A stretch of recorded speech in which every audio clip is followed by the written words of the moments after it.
Now welcome to another lightning response video, where this time the question comes to us from Solar Bear, who asks, "Hey Thor, always love your responses. With all due respect, this episode proves Star Wars fans prefer member berries and nostalgia over storytelling.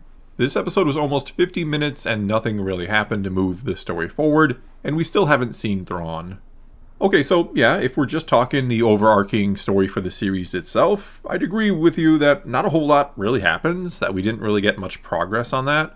I mean, basically, Huyang and Ahsoka hitch a ride with a giant space whale to another galaxy, and beyond that, there was really no movement of the larger story, of the overarching story of the show. But, and with all due respect here as well, but speaking of overarching stories, I think we also have to keep in mind that this is also a part of the much larger overarching story of Star Wars itself. And within that story, like her or not, Ahsoka has become a big part of it, or a big player within it. One that's even associated with one of this bigger story's main or central characters, that of course being Anakin Skywalker. And quite honestly, considering the relationship between them, between Anakin and Ahsoka, and how her story has been virtually defined by Anakin Skywalker as far as we've ever seen, with it even, until this show, with it even ending with her being defeated and nearly killed by him in a duel, not counting of course the glimpse of her walking into the darkness under the temple on Malachor, as well as her ever so brief appearance in the Rebels epilogue. But anyway, especially when you realize where her story left off at, well, I think it would have been rather strange for this series not to deal with Anakin and not to include Hayden Christensen, assuming he of course was cool with returning, which clearly he was, and to instead ignore all that and just imply she got better or got over all of that. I mean, some of us fans got pretty upset when it went the other way with Luke in the sequel trilogy, right? We were upset when it felt like we skipped over a huge part of the story with him, that we didn't first see how or why Luke got so grumpy when we see him again in The Last Jedi. We wanted to know what could break Luke Skywalker before we'd ever even think of buying him the way he was presented in that film.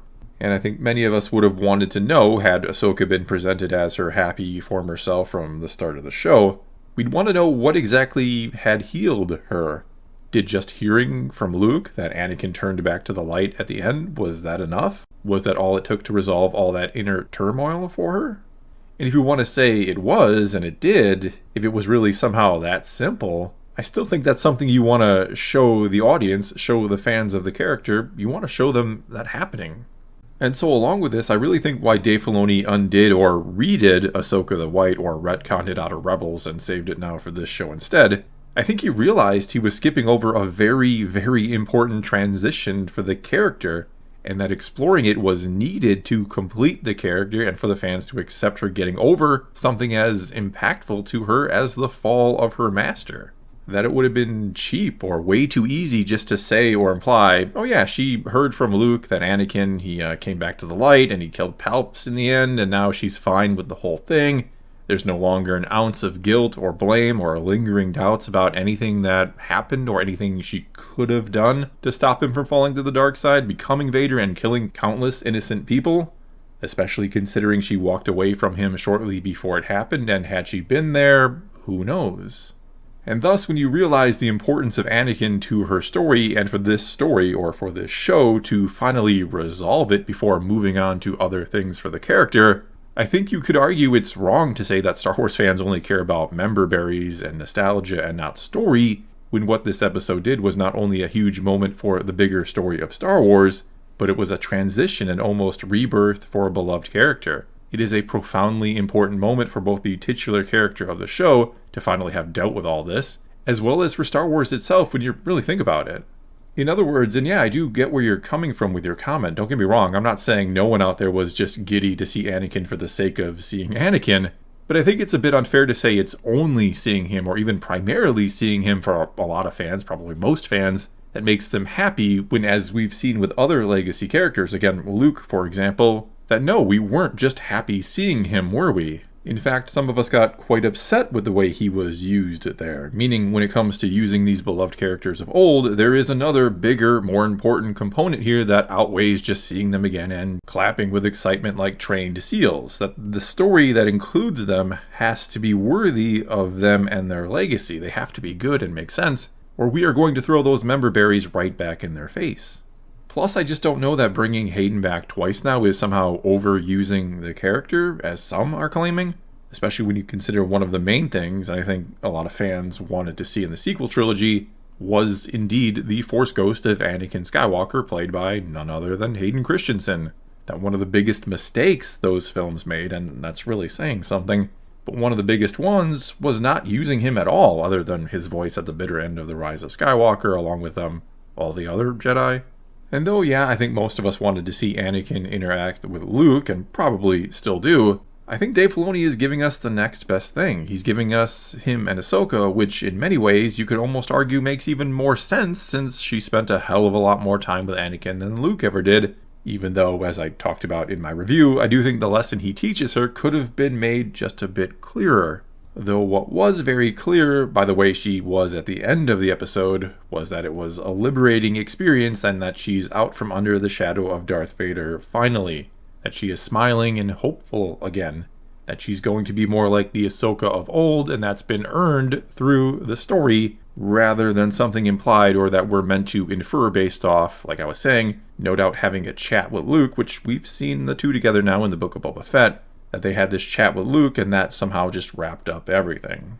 As for Thrawn, which you also brought up, and given what we saw in episode 5 of season 2 of The Mandalorian where Ahsoka is looking for him, well, I think we were all kind of under the impression that this would also be, to some degree, the Thrawn show. That this is when, especially for those unfamiliar with the character who don't know the EU or haven't seen Rebels, that this was the time and place to start building him up as the threat we, those who know all that stuff, that we know him to be. And yeah, it's possible that with these final 3 episodes, they'll do that. It's possible, if not likely, I think, that we're going to see Thrawn in the next episode, and then the final 2 are about trying to stop him from returning to the other galaxy, but they fail because they are simply outsmarted and outplayed by him. I absolutely think the series or season ends with Thrawn getting the win. And I do think that and just that can work and work well, even if it does feel like we're dragging our feet a bit with his introduction. Keeping in mind he's only been name-dropped a few times so far. Also keep in mind we went through virtually 3 phases of the MCU, only getting glimpses of Thanos here and there, before we got Infinity War, which really cemented him as what many would now consider one of the greatest film villains ever.